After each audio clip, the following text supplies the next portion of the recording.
Kwento, Ang Lumang Aparador ni Genaro R. Gojo Cruz. Walang sinuman ang nakabubuhat ng lumang aparador kundi si nanay at tatay lang. Ano kaya ang nasa loob nito? Siguro isang dambuhalang damit. At kapag umuulan o dumadagundong ang langit sa kulog at kidlat, kaagad natatakpan ni nanay ng puting kumot ang malaking salamin ng lumang aparador sa kaisasara ang mga bintana. Sa isip ko, pati bakulog at kidlat ay takot sa malaking salamin sa harap ng lumang aparador. Lumang-luma na ang aparador, kulay putik ito. May maliit na ukit ng mga bulaklak sa bawat gilid at isang mukha ng anghel sa itaas ng salamin. Kung titignan nga sa malayo, ang aparador ay tila isang malaking kuweba. Naisip ko nga na minsan baka may matutulog na higante sa loob nito.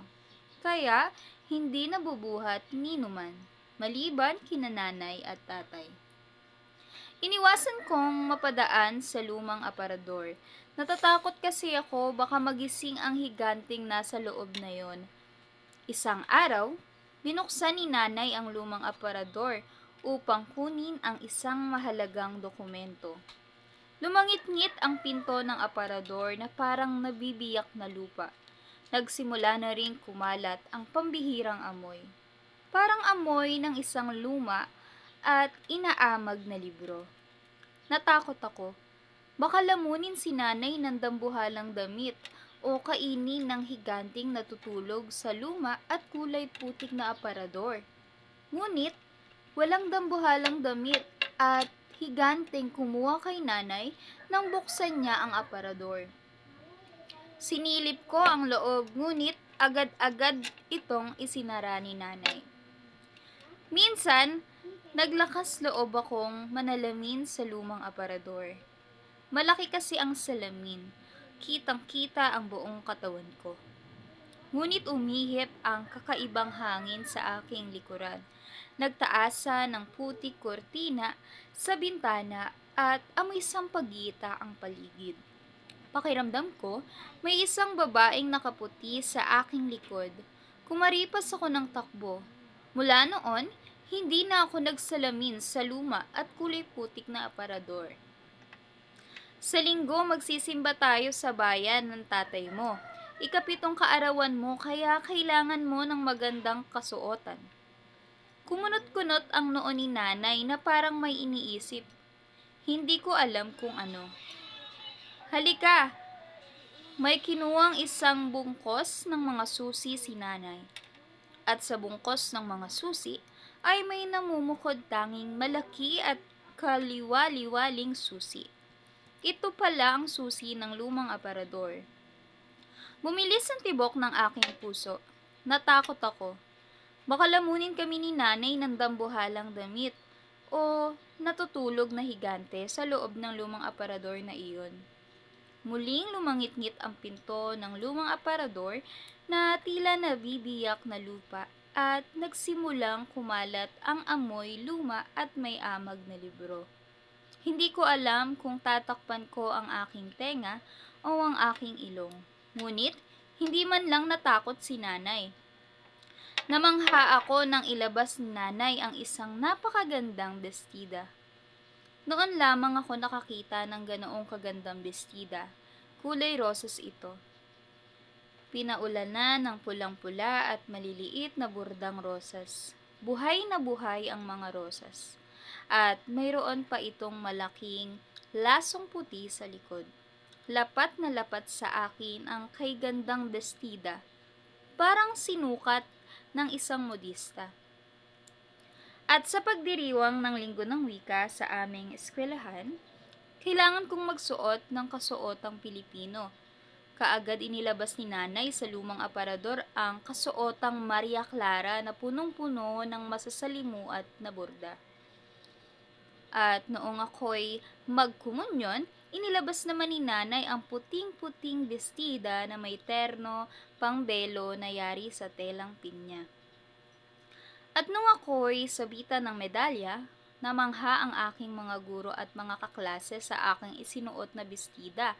May tela itong parang sinasaniba ng liwanag sa gabi. Lalong naging mahiwaga ang lumang aparador.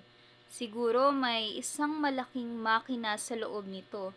Tumatahi ng magagandang damit na isinusuot ko. Minsan, kinuha ko ang isang bungkos ng susi ni nanay at sinubukang buksan ang aparador ngunit hindi ko mabuksan. Mahigpit ang pagkakapinhid ng pinto at anuman ang gawin kong pihit at pagpapaikot-ikot sa kalawanging susi ay hindi ko talaga mabuksan. Isang gabi, habang nagsusuklay sa harap ng mahiwagang salamin si nanay, ay tinanong ko ang tungkol sa kulay putik na aparador. Ang lumang aparador na ito ang minana ko sa iyong Lola Dominga. Kilalang magaling na mananahi at magbuburda ang iyong lola noong panahon ng Amerikano. Kaya kapag may sobrang tela, tinatahi ko ang mga bestida ng iyong lola, sabi ni nanay. Kay daming bagyo na ang dinaanan ng lumang aparador na ito. Ang tibay-tibay, hindi man lang nagbago ang kulay o binubulok man lang. Sa loob ng bahay natin, ito ang pinakamahalagang gamit para sa amin ng iyong tatay, dagdag pa ni nanay.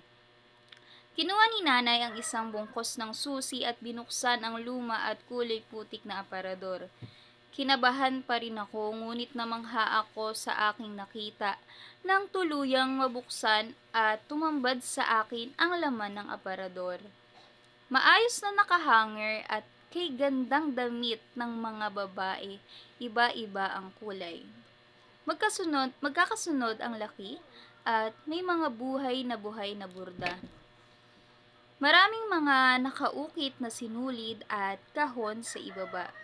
Nang binuksan ni nanay, sumambulat sa akin ang kaidaming larawan. Inisa-isa ko ang mga larawan. At sa bawat larawan na tignan ko, nandoon ang isang batang suot ang mga damit na isinusuot ko. Nung ikapitong kaarawan ko. At nung linggo ng wika, at nung ako ay nagkumunyon at sabitan ng medalya. Hindi ako nakatiis. Tinanong ko si nanay kung sino ang batang nasa larawan. Hulaan mo, hindi mo ba nakikilala? Ang sabi ng ninanay sa akin, sabay kindat at pumupusto-pustura pa. Hindi ko talaga mahulaan kung sino ang batang nasa larawan, inay. Pumupustura ulit si nanay at ginaya pa ang posing ng bata sa larawan. Ay, oo nga, laking gulat ko.